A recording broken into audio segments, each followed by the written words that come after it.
Real estate का एक बहुत इंपॉर्टेंट डिपार्टमेंट माना जाता है मैनेजमेंट, जो आपके जैसे डिसीजन मेकर्स होते हैं। तो मैनेजमेंट क्या रोल प्ले करता है रियल एस्टेट में, और आप लोग मैनेजमेंट को कैसे संभालते हैं, थोड़ा बताइए। एक्शन फास्ट लेना है आपको। ओके। जैसे लैंड परचेसिंग में हम रिंग में डालते नहीं, अगले वाले को परेशान नहीं करते, हम भी परेशान नहीं होते। हमको पसंद है यस नो, बस यही होता, काम खत्म। 2 दिन में हमारा डील खत्म हो जाना चाहिए, वो हमारा मैनेजमेंट स्किल है। हम एक दिन भी वेस्ट नहीं करना चाहते। क्या बात। नहीं हो रहा कोई बात नहीं, छोड़ देते। कोई प्यार नहीं करते हमारी प्रॉपर्टी से कि भाई ये हमको मिलना ही चाहिए, कोशिश करते।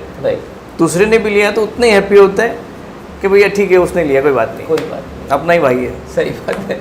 चलिए, तो बहुत प्यारी सी चीज़ इन्होंने कही कि मैनेजमेंट अगर सही है तो फास्ट एक्शन लीजिए, फास्ट डिसीजन लीजिए। इतना अटैचमेंट मत रखिए उस प्रॉपर्टी के साथ कि नहीं मिली तो आपको बुरा लगे, किसी और को भी मिल गई तो खुश रहिए कि हमारे भाई को मिली। उस तरीके के एटीट्यूड से इतने सारे प्रोजेक्ट कर पाए। आपको ये सोचना है, समझना है ये इंटरव्यू इतना इंपॉर्टेंट क्यों है, क्योंकि एज अ डेवलपर अगर आप ग्रो करना चाहते हैं तो क्या चीज़ों का ध्यान रखें, वो आपको इस इंटरव्यू से पॉजिटिव पॉइंट सीखने मिल रहे हैं। विदाउट मैनेजमेंट कोई ग्रुप आगे नहीं बढ़ सकता है। इट इज दैट वे कि एक तो आपके ऑर्गेनाइजेशन में जो लोग आपके साथ काम कर रहे हैं, वो लोग आपका जो काम है वो आपको आपके तरीके से डिलीवर कर पाएंगे कि नहीं कर पाएंगे, उसके लिए एक सिस्टम इवॉल्व किया गया है, राइट। एंड उस सिस्टम में सभी चीजें मैनेज होती हैं। और हमारे सिस्टम में हम जो पार्टनर्स हैं, वो एग्जीक्यूशन में जो पार्टनर्स हैं वो ज्यादा बेटर रोल प्ले करते हैं। बस मेरा काम तो जो है, मेरा काम लैंड लाना है, देन बाकी finances, that sanctions. But yes, हमारा बहुत क्लियर फंडा है कि महेश एक काम करेगा, बाकी सब लोग नीचे डाउन द लाइन एग्जीक्यूशन जो है वो करेंगे। तो हमारा ग्रुप इस तरीके से मैनेज करता है। ओके, चलिए बहुत बहुत धन्यवाद। Rule of management should be basically like an employee, real estate में। आप अगर मैनेजमेंट बन के आप रियल एस्टेट ऑर्गेनाइजेशन चलाओगे, मतलब just sitting on the chair and giving orders, I don't feel you can run a very successful organization in Assam. Maybe outside Assam you can do that, but यहाँ पर आपको खुद को overlook करना पड़ेगा। You need to be involved in everyday activities. You need to know what is going on basically, right. And your team should be comfortable reaching out to you. Okay. Be it anything, be it smallest of the issues. आपकी team को इस चीज का hesitation नहीं होना चाहिए कि मैं ये चीज सर से पूछूं या नहीं पूछूं, मैं ये सर से डिस्कस करूं या ना करूं। Be it income tax related, be it customer queries related, be it after post handover related, or be it any construction related. And it is not like very small topics or something of concern, but you need to be completely involved in everyday life. Right. Of your real estate organization. Only then you can give your ethos and values to the new people in the organization, and your team can learn from you and the ethos of your group.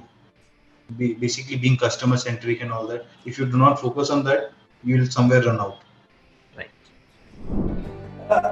Management हमारे साथ, हमारी leadership के साथ, अगर मैं Delhi NCR को head करता हूँ तो जो हमने आपको पहले बताई सेम कॉन्सेप्ट है। I am the mister Irfan Razak for Delhi NCR. I have to take my all the decision.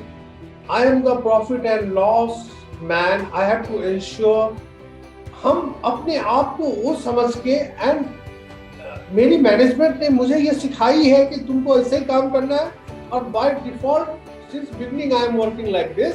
So this is the key factor for acting and moving forward, and accordingly I am doing the work.